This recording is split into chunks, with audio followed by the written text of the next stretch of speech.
Hello friends.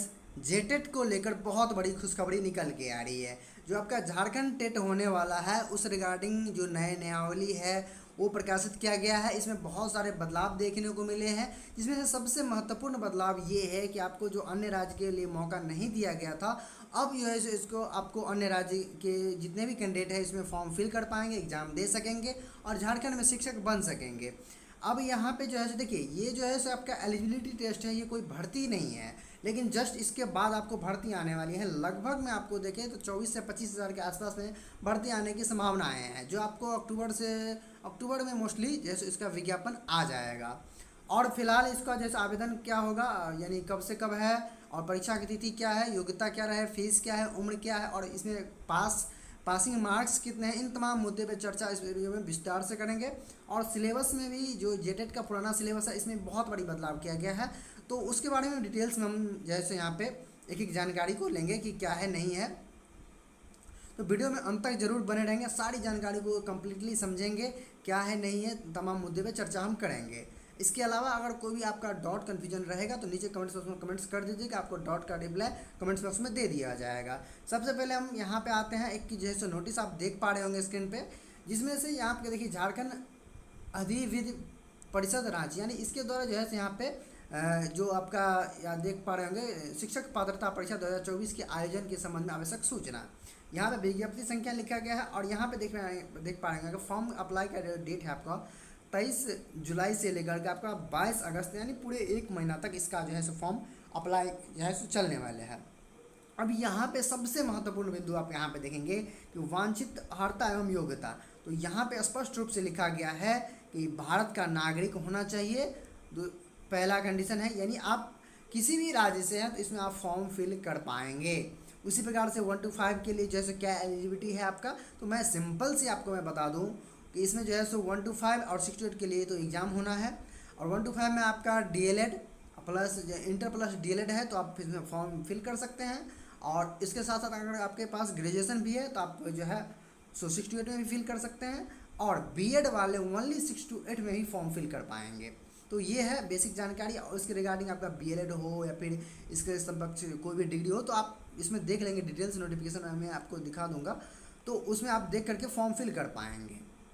उसके बाद मैं आपको बता दूं कि यहाँ पे जो है सो आपका एग्ज़ाम जो होने वाला है आपका 2.5 घंटे का 1 to 5 और 6 to 8 दोनों के लिए 2.5 घंटा का आपका एग्ज़ाम होने वाला है। और जो भी आपका विकलांग है, दृष्टिबाधित, दिव्यांग के लिए आपको 30 मिनट का अतिरिक्त समय भी यहाँ पे दिया जाने का प्रावधान किया गया है। उसके बाद हम देखें यहाँ पे, तो यहाँ पे आप लोग देख पा रहे हैं कि पासिंग मार्क्स कितना है। तो यहाँ पे एक चीज़ और मैं आपको क्लियर कर देता हूँ कि बहुत सारे कन्फ्यूजन होता है कि हम सामान्य जाति से हैं तो 40% यहाँ पे देख पा रहे हैं 40% मार्क आपको लाना पड़ेगा। और जो है यहाँ पे अनुसूचित जाति से है तो आपके 30% है। उसी प्रकार से SC ST से 30% है। और आदिम जनजाति से 30% है। अत्यंत पिछड़ा वर्ग अनुसूची 1 से है तो यहाँ पे 35% है। और वहीं पर जो है आपका पिछड़ा वर्ग अनुसूची 2 से है तो यहाँ पे 35% है। और EWS से 35%, दिव्यांग के लिए 30%।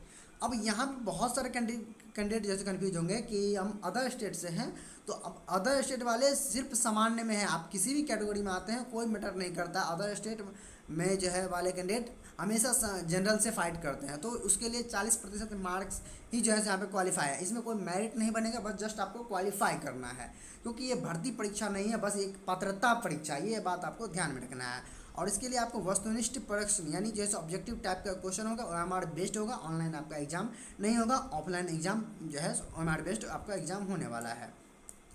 उसके बाद आप यहाँ पे देख रहे हैं फ़ी के बारे में आप देख पा रहे होंगे कि सामान्य जाति के लिए 1300 है और पेपर 1 के लिए, पेपर 2 के लिए भी 1300 है।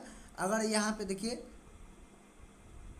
दोनों के लिए आपको 1500 रुपया है, तो ये दोनों के लिए फॉर्म भरते हैं तो 1500 रुपया आपको लगेंगे। उसी प्रकार से यहाँ पे देखिए कैटेगरी जो है 700 है। इसके बाद जो है सो SC ST के लिए, आदि जनजाति के लिए 500 है।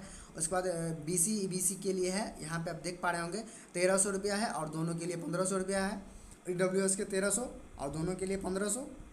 और सिंगल कोई एक पेपर भरेंगे तो आप यहाँ पे देखिए 1300 है और दोनों भरेंगे तो 1500 है। उसी प्रकार से दिव्यांग के लिए 700 है और यहाँ पे दोनों के लिए 800 है। तो ये तो आ गया आपका फ़ी का बात। उसमें बाद आगे हम चलेंगे तो यहाँ पे कुछ और बेसिक जानकारी नहीं है जो आपको बताने एग है। अब हम इसके जो नया नियमावली जो आया है उस पे बढ़ते हैं। और एक बात और यहाँ पे मैं ऐड कर दूँ कि आपका एग्ज़ाम जो है इसका सितंबर में एक्सपेक्टेड है कि सितंबर में आपका एग्ज़ाम होने की संभावनाएं हैं। और जो भर्ती है, विज्ञापन है, तो वो आपको अक्टूबर में देखने को मिल सकता है। फिलहाल अभी जो अपडेट निकल के आ रही है उसके अकॉर्डिंग मैं बता रहा हूँ। तो यहाँ पे जो है सो आप एक इसका जो है ऑफिशियल वेबसाइट है, तो इसी से आपका जो है सो फॉर्म यहाँ से अप्लाई होगा। इसका लिंक भी आपको डिस्क्रिप्शन में मिल जाएगा, तो वहाँ से आप देख पा रहे होंगे, देख पाएंगे आप।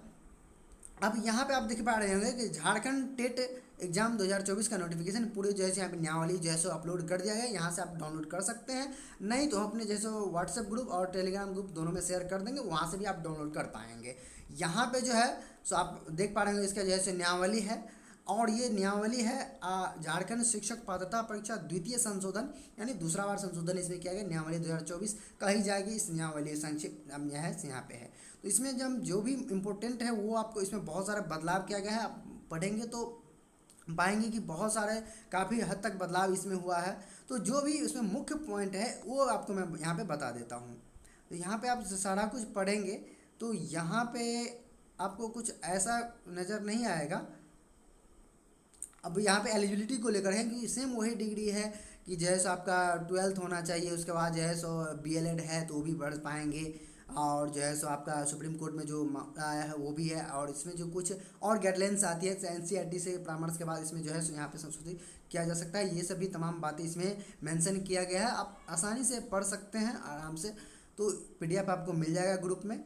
जो इसमें जो है सो यहाँ पे आप देख पा रहेंगे, यहाँ पे बहुत सारे आप जगह आप देख रहे हैं को निम्नवत प्रतिस्थापित किया जाएगा, यानी ये जो है सो पहले प्रावधान था इसको बदल के संशोधन ये किया गया है। तो ये इसी का मतलब यही होता है। और नीचे जब आएंगे तो आपको यहाँ पे देखिए, जैसे यहाँ पे एक उदाहरण के लिए कि प्राथमिक के लिए आपका 2 घंटा 30 मिनट 2.5 घंटे का पेपर होता था और पहले, और यहाँ पे 6 to 8 के लिए 3 घंटा का होता था, जो कि इसको बदल करके सारे पेपर को 2.5 घंटे कर दिया है, यानी 1 to 5 हो या फिर 6 to 8 हो। यहाँ पे देख पा रहे होंगे आप जो है सो 2 घंटा 30 मिनट 2 घंटा 30 मिनट, और दिव्यांग के लिए 30 मिनट एक्स्ट्रा दिया जाता है। तो इस प्रकार से यहाँ पे चेंजिंग किया गया, बहुत सारे बदलाव किया गया है। अब यहाँ पे बात कर लेते हैं हम जो है सो सिलेबस को लेकर। सिलेबस में बहुत ज़्यादा कन्फ्यूजन है, तो इसको क्लियर कर देते हैं। यहाँ पे देखिए वर्तमान में क्या प्रावधान है और प्रतिस्थापित प्रावधान है, यानी जो पहले है और अब यहाँ पे इसे बदल किया दिया गया। तो यहाँ पे देखिए जो सीटेट है आपका उसी बेस्ड पे मोस्टली है, और लगभग समझ लीजिए कि वही है, थोड़ा सा इसमें अब जो है सो बदलाव किया गया है। तो ये भी आप देख रहेंगे बदलाव क्या है। तो बाल विकास CTP आपका 30 मार्क का CTP पूछा जाएगा। वहीं आपका जो भाषा 1 है और भाषा 2 है, यानी 2 भाषा सीटेट में भी होता है, इसमें भी 2 भाषा है। लेकिन यहाँ पे थोड़ा सा चेंज किया गया है। देखिए अब सहायक के जो पद है या फिर आचार्य है, विशेष प्रशिक्षित सहायक आचार्य है, हिंदी एवं अंग्रेजी, हिंदी के लिए 15 प्रश्न और अंग्रेजी के लिए 15 प्रश्न, यानी आपको हिंदी या अंग्रेजी में से भाषा 1 में 15 प्रश्न देखने को मिलेंगे। और यहाँ पे आप देखिए आचार्य अगर उर्दू के शिक्षक बनेंगे तो आप उर्दू या अंग्रेजी रख सकते हैं, या फिर आप हिंदी और अंग्रेजी रख सकते हैं। तो जो भी आप रखेंगे, तो यहाँ पे 2 पार्ट हो गया इसमें, तो किसी पार्ट का 15 जो है मार्क का एग्जाम होगा और दूसरे पार्ट का जो है आपका 15 मार्क होगा। यानी आप अगर जो है सो हिंदी या अंग्रेजी रखते हैं तो हिंदी 15 और अंग्रेजी 15, अगर आप उर्दू और अंग्रेजी रखते हैं तो आपका उर्दू 15 और अंग्रेजी 15, इस प्रकार से आपका 30 मार्क हो जाएगा, यानी 30 60 नंबर आपका हो गया। उसी प्रकार से जो है सो आपका भाषा 2 होगा। तो भाषा 2 में क्या क्या गया है, यहाँ पे आप देख पा रहे हो कि यहाँ पे कार्मिक प्रशासन सुधार तथा राजभाषा विभाग की अधिसूचना संख्या इतना दिनांक से अधिसूचित भाषा में से कोई एक भाषा। यहाँ पे देखिए बहुत सारे लैंग्वेज का ऑप्शन होगा, रीजनल लैंग्वेज है वहाँ का, जो स्थानीय भाषा है वो भी इसमें बहुत सारे देखने को मिलेंगे। तो इसमें से आपको चूज करना होगा। इसमें आप जो है सो हिंदी, इंग्लिश और उर्दू तमाम भाषा आपको इसमें मिलेंगे, उसमें से आपको जो है सो चूज करना है जो भी आपको अच्छा लगे, और यहाँ पे आप सेलेक्ट करेंगे, उसका भी आपको 30 प्रश्न देखने को मिलेगा, यानी 90 अंक का तो हो गया। उसके बाद आपके गणित का 30 प्रश्न देखने को मिलेगा, 30 मार्क का होगा। और सामान्य अध्ययन, यानी इसमें जैसे यहाँ पे देखिए पहले जो था पर्यावरण अध्ययन यानी EVS था, अब EVS को सीधा सामान्य अध्ययन में कर दिया। यहाँ पे आपको GK, GS, EVS सारा इसमें आ जाएगा, यानी आपका साइंस वाला पार्ट भी है और सोशल साइंस वाले SST वाला पार्ट भी हो गया, और जैसे आपका EVS भी हो गया, यानी सारा पार्ट इसमें मिला करके 30 क्वेश्चन यहाँ से पूछे जाएंगे। यानी टोटल आपको 150 क्वेश्चन हो गया, 150 मिनट आपको यहाँ पे मिलने वाले हैं, और 150 मार्क का ये एग्जाम होने वाला है। उसी प्रकार से यहाँ पे विस्तार से जानकारी है। अब यहाँ पे आप बात कर लेते हैं हम 6 to 8 वाले के लिए। 6 to 8 वाले के लिए जो है यहाँ पे फिर वही बात है कि CDP आपका 30 मार्क का रहेगा, और लैंग्वेज में फिर वही सेम है जो आपका 1 to 5 में देखें कि 15-15 मार्क का है। दोनों में हिंदी इंग्लिश लेंगे या फिर उर्दू या आपका अंग्रेजी इंग्लिश लेंगे, तो इसमें से है। और जब दूसरा आपका आता है वही बात है, फिर आपका कोई एक भाषा यहाँ पे सेलेक्ट करेंगे और आपका ये 30 मार्क का यहाँ पे आपका एग्ज़ाम होने वाला है। अब बात कर लेते हैं यहाँ पे सबसे बड़ी मेन पॉइंट अब यहाँ से आता है कि 6 to 8 में तो आप सब्जेक्ट वाइज बहाली होती है, तो सब्जेक्ट वाइज में आप सीटेड वाला इसमें जो है सारा फंडा है। अब यहाँ पे गणित और से विज्ञान के लिए और एक सामाजिक विज्ञान के लिए, तो यहाँ पे देखिए अगर गणित विज्ञान से आप भरते हैं तो 60 प्रश्न आपको पूछे जाएंगे, और सामाजिक अध्ययन से अगर आप जैसे फॉर्म फिल करते हैं तो आपके 60 मार्क का यहाँ पे जो है सो पूछा जाएगा। उसी प्रकार से अगर भाषा से आप टीचर आप बनना चाहते हैं तो भाषा के लिए आपको जो है सो यहाँ पे आप देख पा रहे होंगे कि भाषा के लिए 60 प्रश्न तो है, लेकिन आपको जो है तो 60 प्रश्न में